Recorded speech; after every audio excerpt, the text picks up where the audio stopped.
കേരളത്തിലെ 50% വരുന്ന ജനങ്ങളെ ബാധിക്കുന്ന ഒരു വലിയ ബില്ലിന് സർക്കാർ മുതിർന്നപ്പോൾ അത് വേണ്ടത്ര ഔചിത്യത്തോടുകൂടി ചെയ്തതാണോ എന്നുള്ള കാര്യത്തിൽ എനിക്ക് സംശയമുണ്ട്. കാരണം കേരളത്തിലെ ഒരാളോടും ഡിസ്കസ് ചെയ്തിട്ടില്ല, അതിന് വേണ്ടിയിട്ട് ഒരു കാര്യമായ രീതിയിൽ ഒരു മന്ത്രിസഭാ ഡിസ്കഷൻ നടത്തിയില്ല. ഒരു നമ്മൾ അറിയുന്നത് തന്നെ ഒരു സുപ്രഭാതത്തിൽ രാവിലെ ഒരു മന്ത്രിസഭാ ഡിസിഷനായിട്ട് ഇങ്ങനെ വരികയാണെങ്കിൽ ഒരു വനഭേദഗതി ബില്ല് വരുന്നുണ്ട് എന്നുള്ളത് കർഷകരുമായിട്ട് ഒരു ചർച്ചയും നടത്തിയിട്ടില്ല. അപ്പോൾ സഭകളൊക്കെ ആരോപിക്കുന്ന കാര്യം എന്ന് പറഞ്ഞാൽ കർഷക സംഘടനകളുമായിട്ട് ആലോചിച്ചിട്ടില്ല, സഭകളുമായിട്ട് ആലോചിച്ചിട്ടില്ല, ജനങ്ങളുമായിട്ട് ആലോചിച്ചിട്ടില്ല. അങ്ങനെ ഒരു സ്ഥലത്തുനിന്നും ഒരു ആലോചന ഇല്ലാതെ ഒരു വനഭേദഗതി ബില്ല് വന്നു എന്നുള്ളതാണ്. കേരളത്തിലെ ഉണ്ണിസാർ നേരത്തെ പറഞ്ഞ പോലെ കേരളത്തിലെ 50% ജനങ്ങളെ ബാധിക്കുന്നതാണ്, 400-ലധികം പഞ്ചായത്തുകളെ ബാധിക്കുന്നതാണ് ഈ പറഞ്ഞ മലയോര മേഖല എന്ന് പറയുന്നത്, വനവുമായി ബന്ധപ്പെട്ട സ്ഥലങ്ങളിൽ എന്ന് പറഞ്ഞാൽ എന്താണ്. കേരളത്തിലെ 1/3 സ്ഥലം മുഴുവൻ വനമാണ്. ആ വനഭദ്രതയിൽ താമസിക്കുന്ന ആൾക്കാരെല്ലാം ഈ പറയുന്ന സംവിധാനങ്ങളുമായി ബന്ധപ്പെട്ട് അല്ലെങ്കിൽ ഈ പറയുന്ന വനവുമായി ബന്ധപ്പെട്ട് കേസുകൾ നടത്തുന്നതോ നടത്തിക്കൊണ്ട് വരുന്നതോ ആയ ആൾക്കാർ തന്നെയാണ്. ഇതിലെന്താണ് ഏറ്റവും വലിയ പോലീസിനേക്കാളും വലിയ അധികാരം ഫോറസ്റ്റ് ഉദ്യോഗസ്ഥന്മാർക്ക് നൽകുന്നു എന്നുള്ളതാണ്. കാരണം എന്താണ്, അവർക്ക് പരാതി വേണ്ട അറസ്റ്റ് ചെയ്യാൻ വേണ്ടിയിട്ട്. പരാതി വേണ്ട, ഫോറസ്റ്റിൽ കയറി എന്ന് പറഞ്ഞാലും വേണമെങ്കിൽ അറസ്റ്റ് ചെയ്യാം. ബീറ്റ് ഫോറസ്റ്റ് ഓഫീസർ വന്നിട്ട് ഒരാളെ അറസ്റ്റ് ചെയ്യുകയാണെങ്കിൽ അവസ്ഥയിലേക്ക് നോക്കിക്കുക. നമ്മൾ സാധാരണ പറയുമല്ലോ, ഒരു പോലീസ് ഉദ്യോഗസ്ഥൻ പറയും SI റാങ്കിൽപ്പെടുന്ന ഒരു ഉദ്യോഗസ്ഥനെങ്കിലും വന്നിട്ടായിരിക്കും നമ്മൾ അറസ്റ്റ് ചെയ്യുക എന്നുള്ളത്. അതുമാത്രമല്ല, കോടതിയിൽ പിന്നെ DFO റേഞ്ചിലുള്ള ആൾക്കാരുടെ മുൻപിൽ പോയി സബ്മിറ്റ് ചെയ്യാൻ കാലതാമസം എടുക്കാൻ പാടില്ലായിരുന്നു ഇപ്പോഴത്തെ കാലയളവിൽ. ഇനി അത് ഫോറസ്റ്റ് കസ്റ്റഡിയിൽ വെക്കാം, ഉദ്യോഗസ്ഥൻ്റെ കസ്റ്റഡിയിൽ വെക്കാം. അങ്ങനെ നിരവധി അധികാരങ്ങൾ കൊടുക്കുകയാണ്. 5000 രൂപ ഉള്ളവന് 25,000 ആക്കുക, 1000 ഉള്ളവന് 5000 ആക്കുക, പിന്നെ വനത്തിൽ കയറിയിട്ടുണ്ടെങ്കിൽ ട്രെസ്പാസിന് കേസെടുക്കുക. അങ്ങനെ നിരവധി അധികാരങ്ങൾ കൊണ്ട് പോലീസ് വെക്കുക. അപ്പോൾ എന്താണ് സംഭവിക്കുക, പോലീസ് ആഭ്യന്തര വകുപ്പിനേക്കാളും വലിയൊരു വകുപ്പായി എന്ത് മാറും, ഈ പറഞ്ഞ ഫോറസ്റ്റ് ഡിപ്പാർട്ട്മെൻറ്റ് മാറും എന്നുള്ളതാണ്. 800-ലധികം, ഒരു സ്ക്വയർ കിലോമീറ്ററിൽ 800-ലധികം ആൾക്കാർ തിങ്ങിപ്പാർക്കുന്ന ഒരു സ്ഥലത്ത് ഒരു കടുവ ഇറങ്ങിയിട്ടുണ്ടെങ്കിൽ അതിനെ പിടിക്കാൻ പറ്റാത്ത സർക്കാരിനെ കുറിച്ചാണ് ഇത് പറയുന്നതെന്ന് ഓർക്കണം. ഇപ്പം ഞാൻ പറയുന്നത് പുൽപ്പള്ളി, വയനാട്ടിലെ പുൽപ്പള്ളിയിൽ ഒരു കടുവ ഇറങ്ങിയിട്ട് എത്ര ദിവസമായെന്നറിയോ? കടുവ ഫോറസ്റ്റ് ഓഫീസർ അന്വേഷിച്ചടക്കം കടുവ വന്നിട്ട് ആടിനെ പിടിക്കുന്ന അവസ്ഥയാണ്. അതെ, രണ്ടാഴ്ചക്കുള്ളിൽ. കാരണം വനമൃഗങ്ങളുടെ ആക്രമണം കാലം 8-ലധികം പേര് മരിച്ച സ്ഥലത്താണ് ഈ പറയുന്നത്. ഒരു ചെറിയ സ്റ്റേറ്റിൽ 15-20 ദിവസത്തിനുള്ളിൽ 8-ലധികം ആൾക്കാരുടെ മരണപ്പെട്ട സ്ഥലത്ത് അതിന് പിന്നെയും അധികാരം കൊടുത്തുകൊണ്ട്, അതിന് പിന്നെയും അധികാരം ഫോറസ്റ്റ് ഉദ്യോഗസ്ഥന്മാർക്ക് കൊടുത്തുകൊണ്ട് നിയമം പാസ്സാക്കുന്ന സംവിധാനത്തെ എത്ര ലാഘവത്തോടു കൂടിയാണ് കേരള സർക്കാർ കണ്ടത്. ഈ സോളാർ വിളക്കുകൾ സ്ഥാപിക്കുമെന്ന് പറഞ്ഞു, നടന്നിട്ടില്ലല്ലോ. ട്രെഞ്ചിങ് ചെയ്യുമെന്ന് പറഞ്ഞു, നടന്നിട്ടില്ലല്ലോ.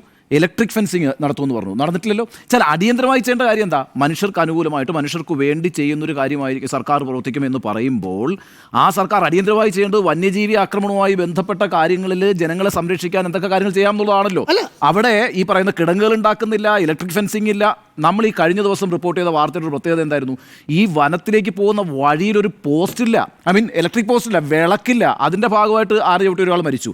ആ രീതിയിൽ സംരക്ഷണം എന്ന് പറയുന്നതിനേക്കാളും പ്രാധാന്യം കൊടുക്കേണ്ട യഥാർത്ഥത്തിൽ ഈ വന്യജീവി ആക്രമണത്തിലാണ്. അതാണ് ഞാൻ പറയുന്നത്, വനസംരക്ഷണ നിയമം അല്ലാന്ന് വേണ്ടത്, ജനസംരക്ഷണ നിയമം വേണ്ടേ. ജനങ്ങളെ സംരക്ഷിക്കാൻ നിയമം ഉണ്ടാക്കാൻ പറ്റാത്ത സ്ഥലത്താണ് സർക്കാർ വനത്തെ സംരക്ഷിക്കാൻ പോകുന്നത്. കാരണം 1/3 ജനങ്ങൾ, കേരളത്തിലെ 3 സ്ഥലവിസ്തൃതിയിൽ 1/3 വനമാണുള്ളത്. 2 ഭാഗം ജനങ്ങളല്ലേ ഉള്ളത്. ആ 2 ഭാഗം ജനങ്ങളെ ഇവർക്ക് സംരക്ഷിക്കാൻ പറ്റത്തില്ല. പിന്നെയാണ് വന്യജീവിനെ സംരക്ഷിക്കാൻ പറ്റും. ആദ്യം ചെയ്യേണ്ടത്, ഇപ്പോൾ പുൽപ്പള്ളിയിൽ ഇറങ്ങിയ കടുവേനെ പിടിച്ച് കാണിക്കട്ടെ ഫസ്റ്റ്, അല്ല വേണ്ടത്.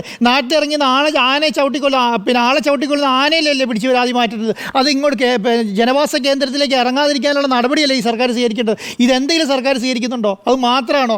ഈ പറഞ്ഞ കർഷക സംഘടനകൾ എത്രയോ നാളായിട്ട് ആവശ്യപ്പെടുന്നതാണ് വൃത്തിയായിട്ടൊരു ഫെൻസിങ് ചെയ്യണം. ഈ വന്യമൃഗങ്ങൾ ജനവാസ മേഖലയിലേക്ക് ഇറങ്ങാതിരിക്കാൻ വേണ്ടി ഫെൻസിങ് ചെയ്യണമെന്ന് പറയുന്നുണ്ട്, കിടങ്ങുകൾ ഉണ്ടാക്കണമെന്ന് പറയുന്നുണ്ട്, വഴിവിളക്കുകൾ സ്ഥാപിക്കണമെന്ന് പറയുന്നുണ്ട്. ഇതെന്തെങ്കിലും ഈ സർക്കാർ ചെയ്തിട്ടുണ്ടോ?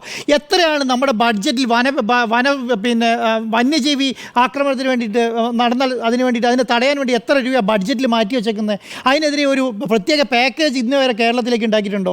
നമ്മൾ വയനാട് പാക്കേജ്, കുട്ടനാട് പാക്കേജ് എന്നൊക്കെ പറയുമല്ലോ. ഈ വനാതിർത്തിയും ജനവാസ മേഖലയും തമ്മിൽ മാറ്റി നിർത്തി അത് വനമായിട്ട് മാറ്റാൻ വേണ്ടിയിട്ടും ഇത് ജനവാസ മേഖലയായിട്ട് മാറ്റാൻ വേണ്ടിയിട്ട് ഒരു പ്രൊജക്റ്റ് ഇന്നേ വരെ കേരളം സബ്മിറ്റ് ചെയ്തിട്ടുണ്ടോ? കേരളം അതിനൊരു ഇനിഷ്യേറ്റീവ് എടുത്തിട്ടുണ്ടോ? അതിനുവേണ്ടി ഒരു മന്ത്രി പ്രവർത്തിച്ചിട്ടുണ്ടോ? അതിനൊരു ഉദ്യോഗസ്ഥന്മാർ പ്രവർത്തിച്ചിട്ടുണ്ടോ? ഈ ഉദ്യോഗസ്ഥന്മാർ ഇപ്പം PV അൻവർ അന്ന് പത്രസമ്മേളനത്തിൽ പറഞ്ഞ പോലെ PV അൻവർ പറഞ്ഞത് എന്താണ്, ഉദ്യോഗസ്ഥന്മാർക്ക് ഇന്നോവ ക്രിസ്റ്റ, AC താമസിക്കാൻ വണ്ടി, അവർക്കുണ്ടാകാൻ വേണ്ടി മണിമാളിക, അതിൻ്റെ അകത്ത് താമസിക്കാൻ വേണ്ടിയിട്ട് ഇപ്പോൾ വയനാട്ടിലൊക്കെ ഗജ എന്ന് പറഞ്ഞിട്ടൊരു എന്താണ് പറയുക, ഇതുണ്ട്, നമ്മുടെ ഗസ്റ്റ് ഹൗസ് ഫോറസ്റ്റിൻ്റെ ഗസ്റ്റ് ഹൗസാണ് കാടിൻ്റെ അകത്ത്. അതിന് സംഭവം എന്താ, കാടിൻ്റെ അകത്ത് വന്ന് ആഘോഷിച്ച് സുഖമായിട്ട് ഉദ്യോഗസ്ഥന്മാർക്ക് താമസിച്ച് പോകാൻ വേണ്ടിയിട്ടുള്ള ഒരു സ്ഥലമാണ് ഗജ എന്ന് പറഞ്ഞിട്ട്. അതാണ് പറയുന്നത്, ഫോറസ്റ്റിൻ്റെ അകത്തൊരു സംവിധാനം ഉണ്ടാക്കി വെച്ചിരിക്കുകയാണ്. അതിനേക്കാളും എത്രയോ ജനങ്ങൾ ഇതിൻ്റെ അതിരകത്ത് താമസിക്കുന്ന സാധാരണക്കാരായ ആൾക്കാർ, അതാണ് പിന്നെ വനവാസികൾ, അല്ലെങ്കിൽ പറഞ്ഞ ആദിവാസി വിഭാഗത്തിൽപ്പെട്ട ജനവിഭാഗം, ഇതൊക്കെയാണല്ലോ ഈ പറഞ്ഞ വനാതിർത്തിയിൽ താമസിക്കുന്നത്. ഇവരാരെങ്കിലും സംരക്ഷിക്കാൻ വേണ്ടിയിട്ട് ഒരു സംവിധാനം ഇതുവരെ ഈ പറഞ്ഞ സർക്കാർ ഉണ്ടാക്കിയിട്ടുണ്ടോ? ഇതൊന്നും ഉണ്ടാക്കാതെ നേരെ വന്നിട്ട് എന്ത് സംഭവിക്കുന്നു, നേരെ വന്നിട്ടൊരു വനസംരക്ഷണ നിയമം ഉണ്ടാക്കും. അത് കേരളത്തിലെ ജനങ്ങൾ അംഗീകരിക്കുന്നുണ്ടോ? കേരളത്തിലെ 50% വരുന്ന ജനങ്ങളെ നേരിട്ട് ബാധിക്കുന്ന പ്രശ്നമാണ്. ഇനി എന്താണ് സർക്കാർ പിന്മാറാനുള്ള കാരണം? ഒന്നാമത്തെ കാരണം, പഞ്ചായത്ത് ഇലക്ഷൻ വരാൻ പോകുന്നതാണ്. 450 പഞ്ചായത്തിൽ വെള്ളം കുടിക്കും ഇടതുപക്ഷം, വെള്ളം. കാരണം എന്താണ്, അവരെല്ലാം ബാധിക്കുന്ന പ്രശ്നമായി മാറുന്നത്. ഫോറസ്റ്റ് ഉദ്യോഗസ്ഥൻ വന്ന് നീ വാ എന്ന് പറഞ്ഞാൽ, ഒരു ഫോറസ്റ്റ് ഇപ്പോൾ ഒരു പോലീസ് ഉദ്യോഗസ്ഥന് ഒരു കേരളത്തിലെ ഒരു പൗരനോട് ദേഷ്യം വന്നാൽ അറസ്റ്റ് ചെയ്യാൻ പറ്റില്ല. കാരണം എന്താണ്, ഒരു പരാതി വേണം. പരാതി ഉണ്ടെങ്കിൽ അദ്ദേഹത്തെ അറസ്റ്റ് ചെയ്തുകൊണ്ട് വരാൻ പറ്റുള്ളൂ, അല്ലെങ്കിൽ അതിനനുസരിച്ചുള്ള ഒരു നിയമം വേണം. ഇത് ഫോറസ്റ്റ് ഉദ്യോഗസ്ഥൻ്റെ കൊടുക്കണം. എന്താ പറയുക, ഒരു പരാതിയും വേണ്ട, നീ വണ്ടി കയറ് എന്ന് പറഞ്ഞാൽ കൊണ്ട് ഇരുത്തേണ്ടി വരും. നീ അതിനെന്താ ഉത്തരം, ഞാൻ ഫോറസ്റ്റിലേക്ക് നീ കയ്യേറി അല്ലെങ്കിൽ ട്രെസ്പാസ് നടത്തി എന്ന് പറഞ്ഞാൽ മതി. ട്രെസ്പാസ് നടത്തിയിട്ടില്ല എന്ന് ഈ പറയുന്ന ആൾ പറയുകയാണെങ്കിൽ അവിടെ ക്യാമറ വെച്ചിട്ടൊന്നുമില്ലല്ലോ. കേരളത്തിൻ്റെ ഫോറസ്റ്റും സ്വയം എങ്ങനെ തെളിയിക്കാനാണ്? കള്ളക്കേസുകൾ ഇങ്ങനെ വന്നുകൊണ്ടിരിക്കുന്ന കാലമാണ്. അതിനിടയ്ക്ക് ഇത് തെളിയിക്കാൻ പറ്റുമോ? ഇത് തെളിയിക്കാൻ പറ്റില്ല. അപ്പം ജനങ്ങളെ സംബന്ധിച്ചിടത്തോളം എന്താണ്, ജനങ്ങളെ സംബന്ധിച്ചിടത്തോളം നേരെ ബാധിക്കുക. പിന്നെ PV ആന്റണിയുടെ വിഷയം, നിലമ്പൂർ ബൈ ഇലക്ഷൻ വരിക. നിലമ്പൂർ ബൈ ഇലക്ഷൻ വരുമ്പോൾ എന്താ സംഭവിക്കുക? ബൈ ഇലക്ഷൻ വരുമ്പോൾ PV അൻവർ ഏറ്റവും മുതിർത്തിയാണ്. ഞാൻ രാജിവെക്കുന്ന അന്നത്തെ പത്രസമ്മേളനത്തിൽ പറയുന്നതാണ്, ഞാൻ ഇറങ്ങിയത് കൊണ്ടെങ്കിലും ഈ പറയുന്ന വനം പിന്നെ ഭേദഗതി ബില്ല് ഇല്ലാതായിട്ടുണ്ട്, അത് മാത്രം മതി എന്ന് പറഞ്ഞിട്ടാണ് അൻവർ അവിടെ ഇരിക്കുന്നത് അല്ലേ? അപ്പോൾ രണ്ടാമത്തെ വിഷയമോ? മൂന്നാമത്തെ, കേരളത്തിലെ ക്രൈസ്തവ സഭകൾ മുഴുവൻ മലയോര മേഖലയിൽ പന്തലിച്ച് കിടക്കുന്ന സംവിധാനങ്ങളാണ് ക്രൈസ്തവ സഭ. അവരെല്ലാം ഒറ്റക്കെട്ടായിട്ട് ഇറങ്ങിയിരിക്കുകയാണ്. മൂന്നാമത്തെ വിഷയമാണ് ഈ ഇടതുപക്ഷ UDF ഉന്നയിക്കുന്നത്. UDFൻ്റെ 27-ാം തീയതി മാർച്ച് നടത്താൻ വെച്ചതുകൊണ്ട് അത് പൊളിഞ്ഞു പാളീസായി എന്നുള്ള, അല്ലെങ്കിൽ സമ്മർദ്ദത്തിന്റെ അടിസ്ഥാനത്തിലാണ് സർക്കാർ ഇതിനകത്ത് നിന്ന് പിൻവാങ്ങിയതെന്ന് നമുക്ക് പറയാമെങ്കിലും പ്രതിപക്ഷത്തിന്റെ സമരത്തിന്റെ മുനയൊടിച്ചു കളഞ്ഞു എന്നുള്ളൊരു കാര്യം കൂടിയുണ്ട്. അല്ല, ഞാൻ പറയാം, അവരൊക്കെ അതിന് ലാഘവത്തോടു കൂടിയാണ് കണ്ടത്. ഞാൻ ഇതിനകത്ത് ഉണ്ണിസാർ നേരത്തെ പറഞ്ഞതുപോലെ ഇടതുപക്ഷത്തിൻ്റെ ഉള്ളിലെ സംഘടനകൾ തീരുമാനിച്ചു. ഞാൻ ജോസ് കെ മാണിൻ്റെ പാർട്ടി ഇതിലുണ്ടല്ലോ, കേരള കോൺഗ്രസ് ഇതിലുണ്ടല്ലോ, ഈ പറഞ്ഞ CPI ഇതിൻ്റെ അകത്തുണ്ടായിരുന്നല്ലോ, ഈ പറഞ്ഞ ഇടതുപക്ഷ ഭാഗത്തുള്ള എല്ലാ പാർട്ടികളും മന്ത്രിസഭയെ അഭിമുഖീകരിക്കുന്ന എല്ലാ പാർട്ടികളും കൂടി ഉണ്ടല്ലോ. ഒരാൾ പോലും അതിനെ എതിർത്തിട്ടില്ലല്ലോ. ഈ കരട് വരുന്ന സമയത്ത് എന്താണ് അർത്ഥം? കേരളത്തിലെ മന്ത്രി വരുന്നത് വായിച്ചു നോക്കുന്നില്ല എന്നുള്ളതാണ്. അല്ലെങ്കിൽ ഈ പറയുന്ന ഒരു സാധനം റോഷി അഗസ്റ്റിൻ്റെ ഭാഗത്ത് അന്ന് ഒബ്ജക്റ്റ് ചെയ്യേണ്ടേ, ഈ പറഞ്ഞ ഇത് ചെയ്യാൻ പാടില്ല, എൻ്റെ ഒബ്ജക്റ്റിനോട് കൂടിയിട്ട് അത് വരാൻ പാടുള്ളൂ എന്ന് പറയണ്ടേ. മന്ത്രി K രാജൻ്റെ ഭാഗത്തുനിന്നോ അല്ലെങ്കിൽ ഏതെങ്കിലും ഒരു മിനിസ്റ്റർ ഭാഗത്തുനിന്നോ അങ്ങനെ വരണ്ടേ, CPIൻ്റെ മന്ത്രിമാർ വരണ്ടേ, ഞങ്ങളുടെ ഇത് പാസ്സാകാൻ പാടില്ല എന്ന് പറയണ്ടേ. ഒരാൾ വനമന്ത്രിക്കെതിരെ പറഞ്ഞു. വനമന്ത്രിക്കെതിരെയല്ലോ, ഇവർ ഒന്നിച്ച് മന്ത്രിസഭാ യോഗം കൂടിയിട്ടാണല്ലോ ഇത് പാസ്സാക്കി പുറത്തേക്ക് വിട്ടത്. അത് കഴിഞ്ഞിട്ട് ഇപ്പോൾ അപ്പം ഇതെന്താണ്, ക്രൈസ്തവ സംഘടനയുടെ പ്രശ്നമായി, PV അൻവറിൻ്റെ ബൈ ഇലക്ഷൻ പ്രശ്നമായി, ഈ പറഞ്ഞ പഞ്ചായത്ത് ഇലക്ഷൻ വരികയാണ്. 5-6 മാസം കൂടി പഞ്ചായത്ത് ഇലക്ഷൻ വരികയാണ്. അപ്പോഴത്തേക്കായിരിക്കും ഇത് നടപ്പിലാക്കി വരിക. അപ്പോൾ ഇത് മുന്നോട്ട് കൊണ്ടുപോകാൻ പറ്റില്ല 100% ഉറപ്പാണ്. പക്ഷേ ഇതിലെന്താണ് സർക്കാർ ചെയ്ത ഒരു നിലപാടെന്ന് പറയുന്നത്, സർക്കാർ ചെയ്യുന്ന ഒരു കാര്യം എന്ന് പറയുന്നത്, കേരളത്തിലെ ജനങ്ങളെ ബാധിക്കുന്ന വിഷയങ്ങൾ കേരളത്തിലെ ജനങ്ങളുമായിട്ട് ചർച്ച ചെയ്യണമെന്നേ, അങ്ങനെയുള്ള കാര്യങ്ങൾ ചർച്ച ചെയ്യുന്നില്ല എന്നുള്ളതാണ്. ഇപ്പോഴും ഞാൻ പറയുന്നത് എന്താണെന്നറിയോ, ഇപ്പോഴും വന്യജീവി പ്രശ്നങ്ങളുമായി ബന്ധപ്പെട്ട്, വന്യജീവി ആക്രമണവുമായി ബന്ധപ്പെട്ടിട്ട് സർക്കാരിൻ്റെ കയ്യിൽ കൃത്യമായ ഒരു പ്ലാൻ ഇപ്പോഴും ഇല്ല.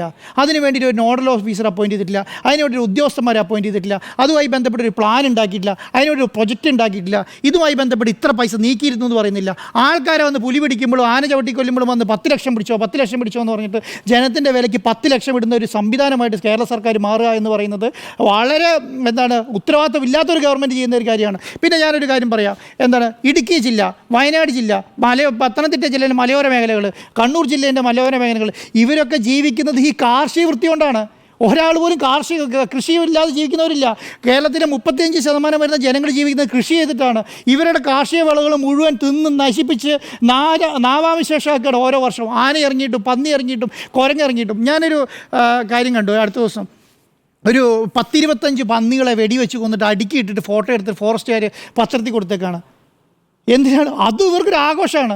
കാരണം അത് വെടിവെക്കാൻ, കാരണം അങ്ങനെയൊന്നും ചെയ്യേണ്ട കാര്യമില്ലെന്നേ. 25 പന്നികളെ കൊന്ന് കൂട്ടിയിട്ടിട്ട് ഇതിൻ്റെ ഫോട്ടോ എടുത്ത് കൊടുക്കുന്നതെന്നറിയോ? അപ്പം ഇതിനോട് സ്നേഹിക്കുന്ന ഒരു പരിധി ജനങ്ങളുണ്ട്. കാരണം എറണാകുളം സിറ്റിയിൽ താമസിക്കുന്ന ഒരാളെ സംബന്ധിച്ചിടത്തോളം എന്താണ്, അദ്ദേഹത്തിന് ഇത് നേരിട്ടുള്ള വന്യജീവി ആക്രമണം നേരിടുന്ന ആൾക്കാരല്ല. അവർ ഇത് കാണുമ്പോൾ അയ്യോ എത്ര മൃഗങ്ങളെയാണ് ഈ കൊന്നു കളഞ്ഞ് എന്ന് വിചാരിക്കും. അങ്ങനെ ഒരു പ്രതീതി സൃഷ്ടിക്കുക എന്നുള്ളതാണ് ഫോറസ്റ്റ് ഡിപ്പാർട്ട്മെൻറ്റ് ചെയ്യുന്നത്. അതൊക്കെ ഒരു, ഞാൻ ഇപ്പോഴും വിശ്വസിക്കുന്നത് ഇതിനൊക്കെ ഒരു പുറകിൽ ഒരു ലോബിയുണ്ട്. ഈ ലോബിക്ക് വേണ്ടി പണം മുടക്കുന്ന ആൾക്കാരുണ്ട് ഇതുമായി ബന്ധപ്പെട്ട്. അപ്പോൾ അതിന് വേണ്ടിയിട്ടാണ് ഈ ഫോട്ടോ എടുത്ത് 25 പന്നികളെ കൊന്നു. ജനങ്ങളെ സംബന്ധിച്ചിടത്തോളം എന്താണെന്നറിയോ, ഒരു കൂട്ടം പന്നി എന്ന് പറഞ്ഞാൽ 10, 50, 60 എണ്ണമാണ് തോട്ടത്തിലേക്ക് ഇറങ്ങുന്നത്. ഒരു ഏരിയ നശിപ്പിച്ച് തിരിച്ചു കയറിപ്പോവും. അങ്ങനെ സംവിധാനത്തിലാണ് ഇത് ജീവിക്കുന്നത്. അപ്പം അതിനുവേണ്ടി പഞ്ചായത്തിൻ്റെ കീഴിൽ പെർമിഷൻ എടുത്ത് അതിനെ കൊന്ന് പിന്നെ കുഴിച്ചുകൂടുന്നതിന് പകരം ഇതിനെല്ലാം കൂട്ടിയിട്ട് ഫോട്ടോ എടുത്ത് പുറത്തേക്ക് കൊടുക്കുന്ന അവസ്ഥയിലേക്ക് സർക്കാർ ഉദ്യോഗസ്ഥന്മാർ മാറി, ഫോറസ്റ്റ് ഉദ്യോഗസ്ഥന്മാർ മാറി എന്നുള്ളതാണ്. അല്ല, ഇതിൽ കൊല്ലണമെങ്കിൽ കേന്ദ്ര നിയമത്തിൽ കൂടി മാറ്റം വരുത്തേണ്ടതുണ്ടെന്നാണ്. അല്ല, ഞാൻ പറയുന്നത് ഇപ്പോൾ ഇവർ ചെയ്യേണ്ടത് നിയമത്തിൽ ഭേദഗതി വരുത്തണം. എങ്ങനെ ഭേദഗതി വരുത്തണം? ജനങ്ങൾക്ക് അനുകൂലമായി ജനങ്ങളെ ആക്രമിച്ചു കഴിഞ്ഞാൽ അതിനെ എങ്ങനെ ചെയ്യണം, അല്ലെങ്കിൽ ജനവാസ കേന്ദ്രത്തിലേക്ക് മൃഗങ്ങൾ ഇറങ്ങിക്കഴിഞ്ഞാൽ അതിനെ എന്ത് ചെയ്യണം, എങ്ങനെ അതിനെ കൈകാര്യം ചെയ്യണം എന്നുള്ളത് ഒരു ഭേദഗതി ഉണ്ടായി കേന്ദ്ര സർക്കാരിനോട് പറയണം. അല്ലെ അതല്ലേ പറയേണ്ടത്? അല്ലെങ്കിൽ സർക്കാർ എന്ത് ചെയ്യണം, ഹൈക്കോടതിനെയോ സുപ്രീം കോടതിയെ സമീപിക്കണം. കേരളത്തിലെ ജനങ്ങൾക്ക് ജീവിക്കാൻ പറ്റുന്നില്ല. ഓരോ ദിവസവും ഓരോ മനുഷ്യൻ എന്നുള്ള നിലയ്ക്ക് കൊല്ലപ്പെടുകയാണ്. ഇത് വെച്ചിട്ട് സർക്കാരായിട്ട് മുന്നോട്ട് പോകാൻ പറ്റില്ല. ഇതിനൊരു നിയമം വേണം, അല്ലെങ്കിൽ നിയമ ഭേദഗതി ഞങ്ങളുടെ നാട്ടിലെങ്കിലും വേണം. കേരളത്തിൽ ഇന്ത്യയുടെ നിയമത്തിൻ്റെ പ്രശ്നം എന്താണ്? ഇന്ത്യ ഒട്ടാകെയുള്ള നിയമമാണ് അല്ലേ? ആ നിയമം കേരളത്തിൽ ബാധകമാകണമെന്ന് നിർബന്ധമൊന്നുമില്ലല്ലോ. കേരളത്തിൽ അങ്ങനെ ഇപ്പം ഞാനൊരു ഉദാഹരണം പറയാം. കേരളത്തിൽ മാത്രം കോവിഡ് ഉണ്ടായി നോക്കുക, കോവിഡ് വന്നു നോക്കുക. അപ്പം നമ്മൾ വിചാരിക്കുക ഇന്ത്യൻ്റെ നിയമം വെച്ചിട്ട് കൈകാര്യം ചെയ്യുമോ? കേരളത്തിന് വേണ്ടിയിട്ട് മാത്രം എങ്ങനെ ഈ പറഞ്ഞ കോവിഡ് തമിഴ്നാട്ടിലേക്കോ കർണാടകയിലേക്കോ കടക്കാതിരിക്കാൻ വേണ്ടിയുള്ള കാര്യങ്ങൾ മുഴുവൻ ചെയ്യില്ലേ? അതുപോലെ തന്നെ കേരളമാണ് വന്യജീവി പ്രശ്നം കൊണ്ട് കേരളം ബുദ്ധിമുട്ടുന്നുണ്ടെങ്കിൽ, കേരളത്തിലെ ജനങ്ങളാണ് വന്യജീവി പ്രശ്നങ്ങളുമായി വന്ന് ബുദ്ധിമുട്ടുണ്ടെങ്കിൽ കേരളത്തിന് വേണ്ടിയിട്ട് നിയമങ്ങൾ പാസ്സാക്കട്ടെ. അതിന് വേണ്ടിയിട്ട് ഒറ്റക്കെട്ടായിട്ട് നിയമസഭ പ്രമേയം പാസ്സാക്കട്ടെ. ആ പ്രമേയം പ്രധാനമന്ത്രിക്കോ അല്ലെങ്കിൽ പ്രസിഡന്റിനോ അയച്ചു കൊടുക്കണ്ടേ? അങ്ങനെ ഒരു രീതിയിലുള്ള വലിയൊരു പ്ലാനിങ് ആണ് ഈ സ്റ്റേറ്റിൽ വേണ്ടത്. അതിന് പകരം പിന്നെ ഇപ്പോഴുള്ള അധികാരത്തിന് പുറമെ ഏത് ജീവിക്കാൻ നിവൃത്തിയില്ലാതെ കഴിയുന്ന മലയോര മേഖലയിലുള്ള ആദിവാസി വിഭാഗത്തിൽപ്പെട്ടതോ അല്ലെങ്കിൽ പാവപ്പെട്ടവരായ ആൾക്കാരെ ഇപ്പോൾ ടെസ്പാസിന് 1000 രൂപയുള്ളൂ, നിങ്ങൾ ഇനി കയറിയ 25,000 എന്ന് പറയുന്ന അവസ്ഥയിലേക്ക്, അത് 1000 അടയ്ക്കാൻ അവസ്ഥയില്ലാത്തവൻ്റെ കയ്യിലേക്ക് 25,000 എടുത്തു കൊടുക്കുന്ന അവസ്ഥയിലേക്ക് ഒരു നിയമത്തിൻ്റെ കരടുണ്ടായി എന്നുള്ളത് പറയുന്നത് തന്നെ കേരളത്തെ സംബന്ധിച്ചിടത്തോളം അവമാനമാണ്. കേരളത്തിലെ ജനങ്ങളെയും മലയോര കർഷകരെയും സഭകളെയും ഈ പറഞ്ഞ കൃഷി ഇതുമായി ബന്ധപ്പെട്ട് നിൽക്കുന്ന എല്ലാവരും അവമാനിക്കുന്ന ഒരു കരടുണ്ടായാലും ഞാൻ പറയുന്നത്. നിയമം വന്നിട്ടില്ലല്ലോ, നിയമം ഒരിക്കലും നടപ്പിലാവില്ല എന്ന് എനിക്ക് അന്നേ ഞാൻ ഉറപ്പിച്ച് പറഞ്ഞാണ്. ഇതൊരിക്കലും നടക്കാൻ പോകുന്നില്ല. പക്ഷേ ഈ കരടെങ്കിലും ഈ സംസ്ഥാനത്ത് ഇങ്ങനെ ഒരു ഔചിത്യത്തോടു കൂടി അല്ലാതെ ഒരു കരടുണ്ടായി എന്നുള്ളത് പറയുന്നത് തന്നെ വലിയ കാര്യമാണ്. അതിന് ഇപ്പോൾ ഉള്ള ഉത്തരവാദിത്വം കേരള സർക്കാരിലെ CPM മാത്രമല്ല, ആ മന്ത്രിസഭയിലുള്ള എല്ലാ ഘടകകക്ഷിയും ഇൻക്ലൂഡിങ് കേരള കോൺഗ്രസ് എമ്മിൻ്റെ കാര്യം കൂടെ ഞാൻ പറയുന്നത്. അന്നേ അത് എതിർക്കേണ്ടതായിരുന്നു. ഒരു ദിവസം പോലും അതിനെക്കുറിച്ച് ചർച്ച പോലും നടത്താനുള്ള അവസ്ഥ ഉണ്ടാകാൻ പാടില്ലായിരുന്നു എന്നുള്ളതാണ് എൻ്റെ അഭിപ്രായം.